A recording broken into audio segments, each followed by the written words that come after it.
Have you ever met someone who walked into your life for just one moment, but somehow changed it forever? This story isn't about wealth or fame, it's about something far rarer, a heart that refuses to give up on love.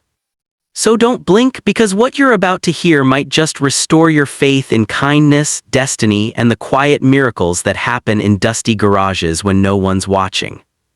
And if this story touches your heart even a little, don't forget to like this video and subscribe, because stories like this are meant to remind us we're never too poor to be kind and never too rich to need love. It was late evening in a quiet town called Willow Creek. The sun had already dipped behind the hills and the faint hum of cicadas filled the air. Inside a small, oil-stained mechanic shop at the edge of town, a young man named Ethan Cole was still working long after closing time. His hands were rough, his jeans faded, and his t-shirt smudged with grease, but there was something warm in his eyes, the kind of kindness that life's hardships hadn't managed to take away. Ethan had inherited this tiny garage from his late father, who had taught him that fixing engines wasn't just about nuts and bolts, it was about helping people move forward when life had stalled them. But business wasn't good lately. The town was small and most folks couldn't afford repairs, meaning Ethan often fixed cars for free or accepted a loaf of bread or an old radio as payment. Still, every night he locked up the same way, with quiet faith that tomorrow would somehow be better.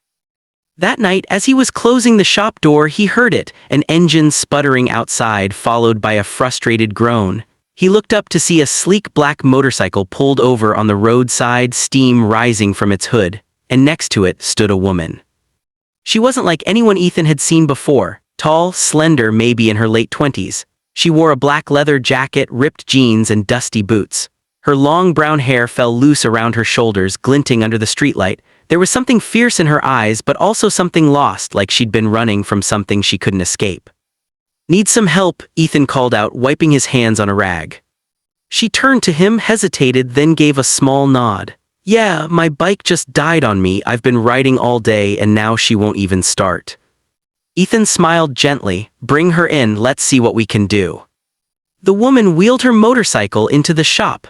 Ethan got to work immediately, checking the spark plugs, the fuel line, the carburetor. The bike was a high-end custom Harley-Davidson, definitely not the kind you'd expect a drifter to own. "You've been riding long?" he asked casually as he worked. "Long enough," she replied, leaning against the wall, watching him. "Just needed to clear my head." Ethan glanced at her, running from something. She smirked faintly, "More like running towards something, I just don't know what it is yet." He chuckled softly. "Fair enough, sometimes engines aren't the only things that break down on the road." Her expression softened, but she didn't reply. After an hour, Ethan wiped the sweat from his forehead and said, "It's fixed. The fuel injector was clogged, probably from bad gas, should run smooth now."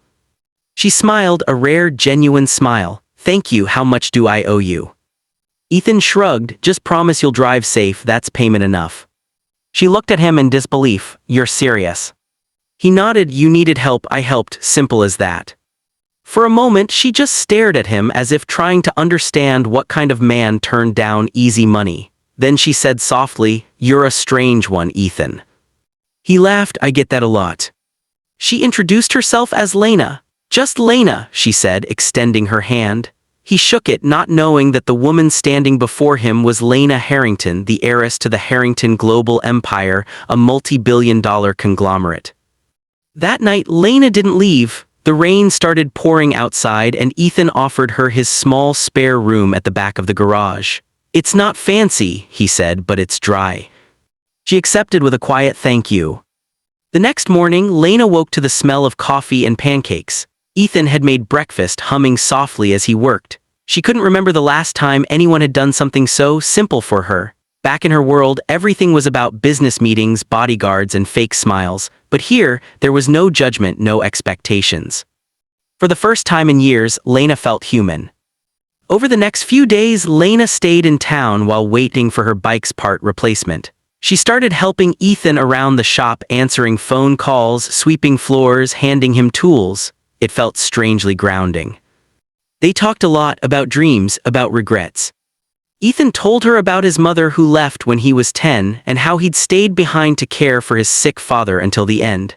He told her he never finished college because life got too hard, but he didn't regret it. He just wanted to live honestly, even if it meant living small. And Lena listened. For the first time, someone spoke to her without knowing her last name. She didn't have to pretend. One evening, as they sat outside watching the sunset over the junkyard, Lena said softly, "Do you ever feel like you're meant for something bigger but you're scared of losing the peace you have now?" Ethan smiled sadly. "Every day, but I guess we find meaning in the small things, helping someone fix a car, watching a sunset, sharing silence with someone who understands." She looked at him, eyes glistening. "You're different, Ethan, you don't know how rare that is." He laughed lightly. "Maybe you just haven't met the right people." She wanted to tell him who she really was, that she was the CEO of a billion-dollar company who had left it all behind for a few weeks to search for something real. But she couldn't, not yet. Because for once she wanted to be loved not for her money, but for her heart.